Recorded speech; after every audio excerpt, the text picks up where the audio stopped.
Hello everyone, welcome to Accrue Foundation. In this tutorial, we are going to learn about the operators. So why we are using the operators and what we can do with the operators. So with the help of operators, you can do different types of operations like arithmetic operations. You can do comparison.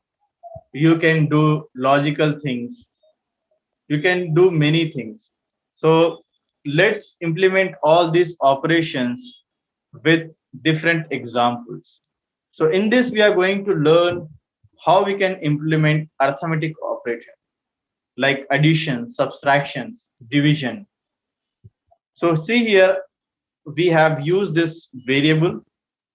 I am taking x as a variable and I'm storing the information something 20.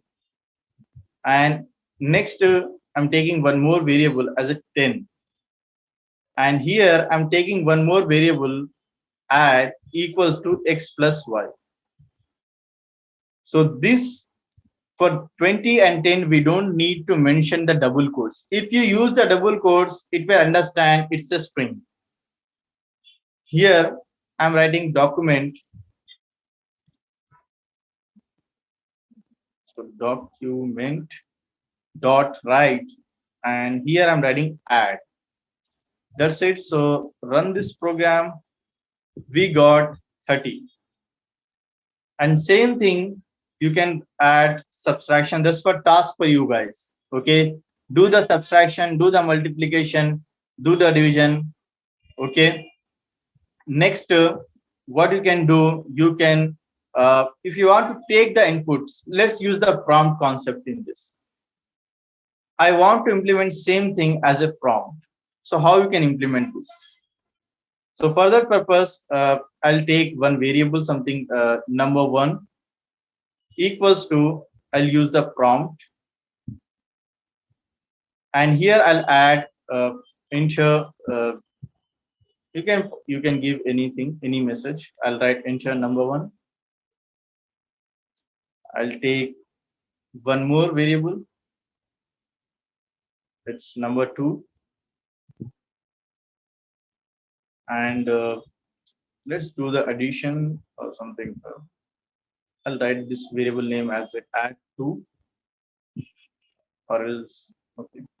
Then here I'll write number one plus number two, and here I want to display the information, so I'll just write add two, right?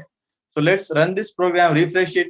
It is asking enter the number one. I'll write 20, and number two I'll write 21, and we are getting 20, 21. Okay, let's take this. You can use the concatenation here also. How you can use this is the concatenation, and this is your br tag.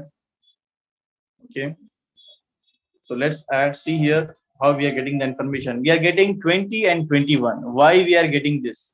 Because it is taking the information as a string. So by default, if you enter any information as an input, it will take that information as a string.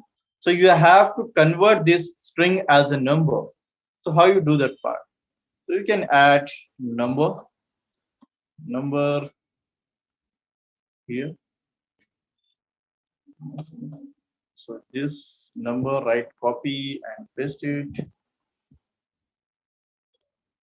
And let's do once again. I'll write 20, 21, and I'm getting the 41, right? So now it is doing the actual calculation, because if you are not mentioning that what the input you are taking is not a number, means automatically by default it will take the information as a string. Okay, so that's it for in this video. Thank you everyone.